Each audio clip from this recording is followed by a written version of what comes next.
Ses travaux portent sur l'architecture et l'industrie. 60 ans jour pour jour que la ville était libérée par les troupes alliées, un événement historique qu'a vécu dans les bras de sa maman Jacques Winans et qui plus tard s'y est intéressé de près, mais en tant qu'historien, voici son récit. Le 9 septembre, dans la matinée, nos libérateurs étaient annoncés aux 4 chemins. Il est environ 13 heures. Les premiers soldats américains surgissent au centre de la ville. Le 83e régiment de reconnaissance a descendu le tiers de Haudimont après avoir traversé Lambermont. La veille, ces soldats américains ont libéré Liège. Le ciel est couvert, qu'importe, la fin de la guerre est enfin là. Les Verviétois, par ailleurs si calmes, sont totalement surexcités. Ils courent à droite, à gauche, embrassent, crient, pleurent ou chantent. J'en avais 4 ans et mes souvenirs ce sont des flashs, mais il y en a quelques-uns qui me sont vraiment restés, notamment un qui concerne cet endroit-ci. Le 9 septembre, ma mère m'a emmené en ville pour aller voir les premiers Américains. Et ici derrière se trouvait donc une auto blindée. J'ai d'ailleurs l'illustration ici que je peux vous montrer. Voilà, l'endroit n'a pas tellement changé. Donc cette auto blindée est entourée de personnes et chacun essayait de voir, d'approcher les Américains, de voir leurs véhicules, etc. Donc c'était vraiment là, tout ceci était noir de monde, le centre-ville était noir de monde.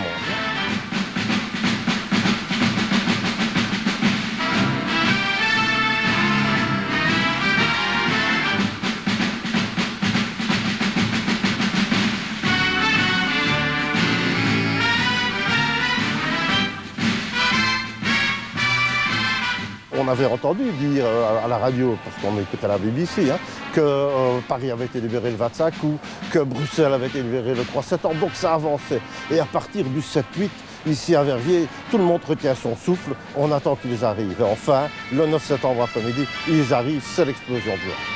Tout le monde sort ses drapeaux, mais le soir, certains disent « Rentrez vos drapeaux, ils vont revenir ». Donc on ne sait pas, les Allemands ne sont pas encore loin. Donc ils ont à peine quitté la ville, on a peur d'un retour offensif et puis il y a eu quelques combats dans les environs. Ici en ville, il y a eu très peu de choses, il y a eu un soldat allemand qui s'est laissé tuer à l'hôtel Saint-Jean. Sinon, dans le centre-ville, ça a été calme, le jour de la libération. Avant cela, il y avait malheureusement eu des épisodes sanglants, par exemple celui de Seran, où le 5 septembre, 8 personnes vont trouver la mort dans des conditions cruelles, atroces.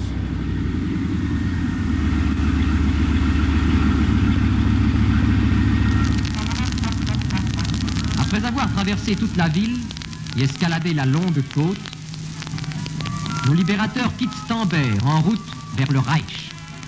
Pendant quelques jours, mais très peu, 2-3 jours, les Verviétois ont nagé dans l'euphorie. Pour tout le monde, on se disait, c'est terminé, ce sera terminé avant Noël, pensait-on. Oui, seulement déjà le 11 septembre, la nuit du 11 septembre, il y avait déjà des bombardements allemands par avion sur Verviers. Donc l'euphorie n'a qu'un temps. Certes, les Américains sont là, on est très heureux de les voir, donc on est heureux, oui, mais il y a quand même une petite sourdine qui est mise. Et puis, n'oublions pas qu'il va y avoir la bataille d'Aix-la-Chapelle au mois d'octobre. Après cela, la bataille de la forêt de Hürtgen en Allemagne, où tous les blessés reviennent vers Verviers, par exemple à l'Athénée, par exemple à l'école normale à Stambert. Et puis, nous aurons l'offensive des Ardennes, qui va replonger toute la région dans l'inquiétude. La foule danse autour du feu de joie placé.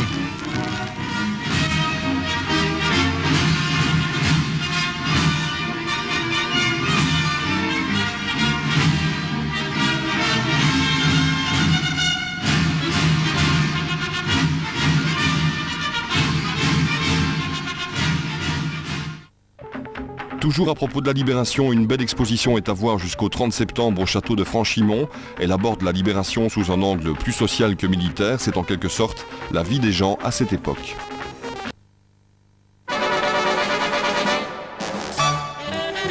Tabac, cigarettes, café, rasoir ou même plus insolite, insecticides ou préservatifs, l'exposition montée par les amis de Franchimont veut sans aucun doute montrer une image particulière de la fin de la guerre et de la libération dans notre région. C'est une exposition qui se veut différente des autres, en ce sens qu'il n'y a pas d'armes, il n'y a pas de casque, il n'y a pas d'uniforme. C'est vraiment quelque chose de tout à fait différent des autres expositions que l'on peut voir ailleurs. Collectées depuis plus de 40 ans par un passionné, le teutois Willy Klingler, les pièces présentées nous plongent tout droit dans le quotidien de la vie des gens. Ce que l'armée allemande nous a laissé dans sa déroute, ce que les Alliés ont apporté avec eux, l'expo offre un regard sur la vie de la population, à l'image de ces jouets confectionnés par les parents désireux de faire des cadeaux à leurs enfants. Ces jouets étaient fabriqués avec ce que les gens trouvaient à l'époque. Donc, des canettes, des petites boîtes, des boîtes de conserve. Et ils fabriquaient notamment des petites jeeps, des petits trains, etc. Aux côtés de ces objets simples mais tellement évocateurs, l'exposition teutoise présente aussi une série de coupures de presse d'époque et des documents en hommage à ceux qui n'ont pas pu vivre la libération. Nous avons pour le moment, par exemple, 2 lettres de soldats qui étaient prêts à mourir et ils ont envoyé leur dernier message. Donc ce sont des choses formidables. C'est vraiment un patrimoine que nous avons ici. L'exposition est visible gratuitement jusqu'au 30 septembre tous les jours de 10 à 18 h au château de Franchimont. Sous l'impulsion de la Chambre de commerce et d'industrie de Liège et de Verviers, le Gold Business Cards Meeting rassemble de manière régulière les chefs d'entreprise